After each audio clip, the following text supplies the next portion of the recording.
And he always said that cycling just gave him a lot of joy. You know, it was very social because he always rode with his friends. And he was absolutely convinced that it didn't matter who you were or how old you were, you could ride a bike. Hi, I'm Gail Krause. I'm involved with Ride the Point because my husband, Jim Krause, was an avid cyclist, and he had just completed 6 century rides on his bicycle when he was diagnosed with pancreatic cancer in May of 2008.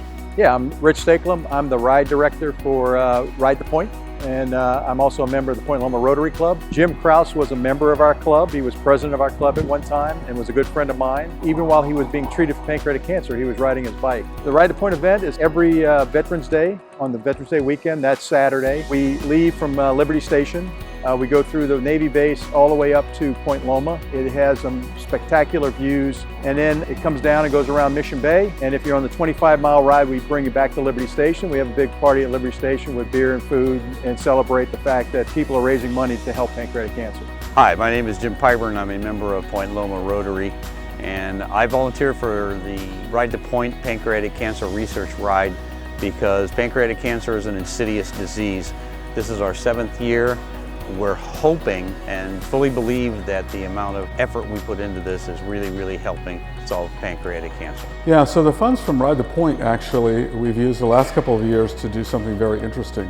We noticed that even though there was a higher response rate with a higher dosing of Tarceva, there was a group of patients who weren't responding. We wondered why. And so there really turns out to be a ceiling that you can't get above in terms of drug absorption. So we found ways over the last year or so to get around that and give higher doses and more effective doses to patients with less toxicity. Since I became involved with this event, I've gotten to know many people personally that have suffered the loss from pancreatic cancer. And with this event, one of the most satisfying parts of it is that we see how that money is used. It goes directly to the Morse Cancer Center researchers, and they tell us what they're doing with the money. This is a great event to get involved in. As a sponsor, you get more than your money's worth. We advertise all over the world. We have flyers that go out, 10,000 impressions on flyers. We have websites, we have electronic media that we go out with. We have people come from Europe as well as the Far East to come and ride in our ride, so you're getting a very diverse crowd.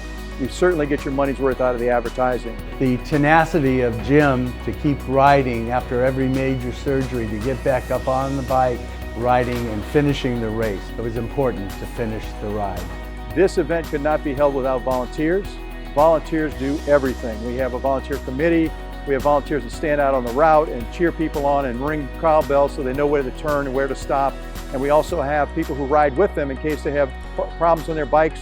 We have people there with them that can render first aid, fix the bike, do whatever they need. And so you get this full support. We have 6 rest stops full of food, stocked with stuff that people have voluntarily given to us. So it's a great event. Even if you're not a bike rider, come out and enjoy the community. He was treated at Morse Cancer Center, where he got the best care on the planet, I know, and ultimately succumbed to the disease in August of 2012.